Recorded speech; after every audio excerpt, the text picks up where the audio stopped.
The Measure of a Man. When Data refuses to be disassembled for research purposes, Picard is enlisted to defend his rights in court.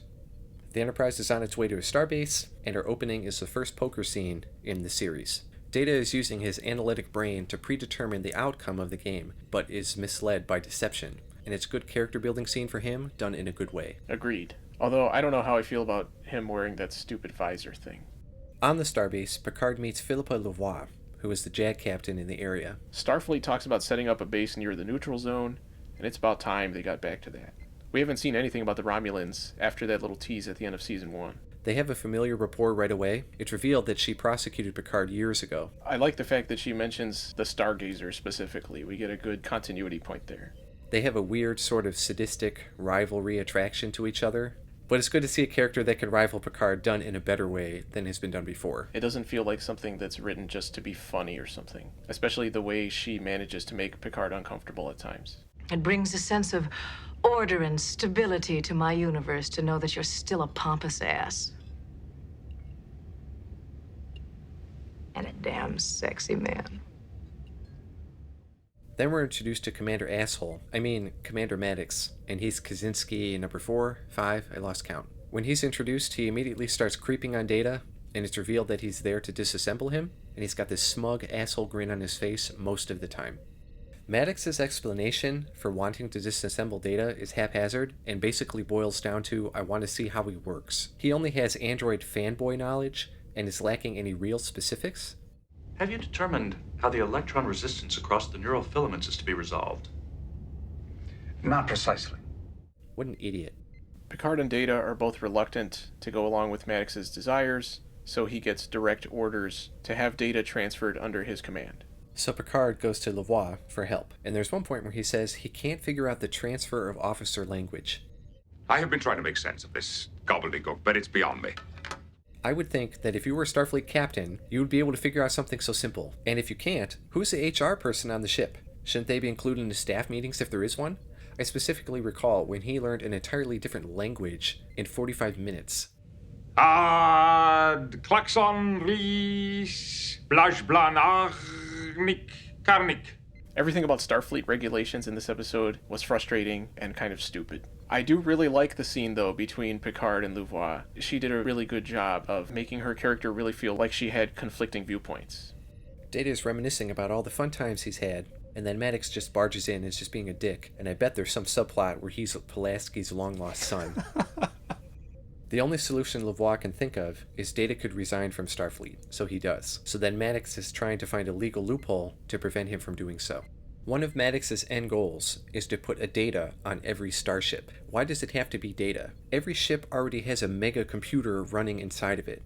Yeah, there are some basic simple things about this whole situation that don't quite make sense. We've even seen holodeck characters that can gain sentience. If the computer can make a hologram character and program it with sentience, why couldn't Starfleet build a robot and tell the computer, program this thing with sentience? Problem solved.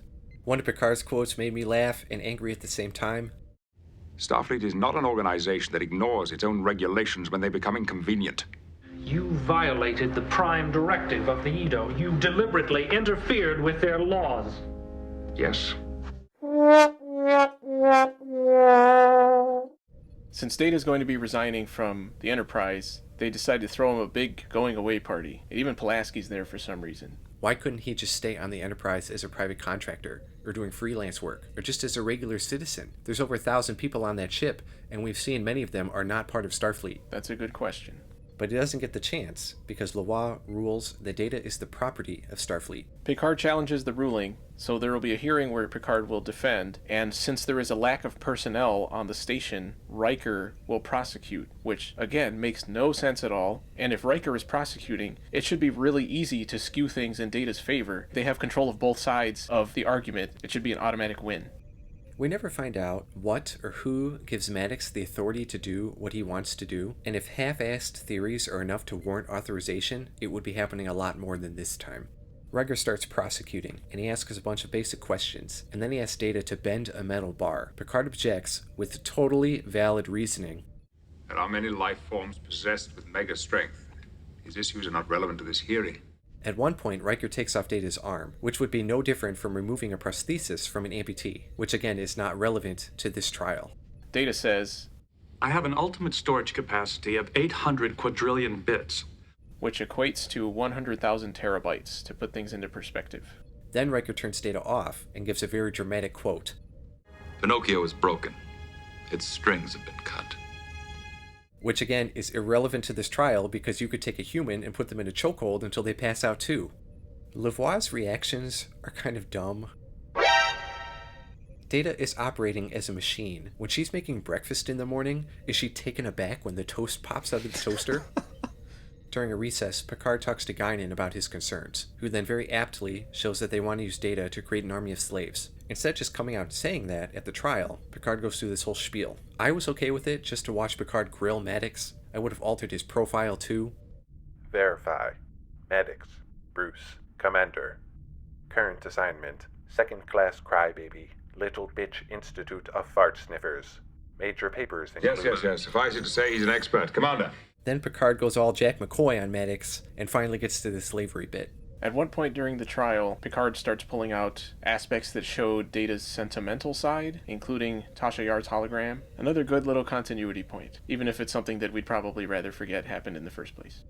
They all look surprised. Are you telling me in the year 3000 or whenever they are, they don't have sex robots? That describes so many points in this episode. It's the future. People should not be surprised by anything at this point. At the end of the trial, Lavoie rules trying to speak to the future and determines that Data is not the property of Starfleet and has the freedom to choose. And apparently Maddox is a good guy now, and Picard is totally going to get laid.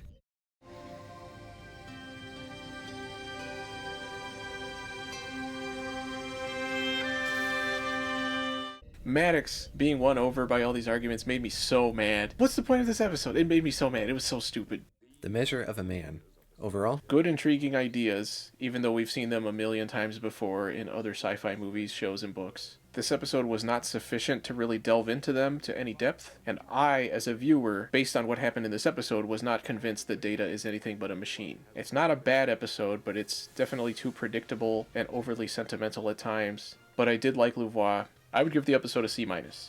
I'm going even lower to a D+. It had the potential to be a good idea. There are a lot of questions that would yield more insight that are never answered. Supposedly this was a character episode for Data, but it seemed gimmicky just because he's an android. What also bothered me is there are many solutions that could yield the same results that do not involve dismantling Data. It was disappointing that nobody even considered any of them. And in Datalore, they said the only way to understand lore is to take you apart. And then they did it. Why did nobody bring that up? They have already done exactly what Maddox wants to do. And that is one of the biggest reasons why this one has such a low grade.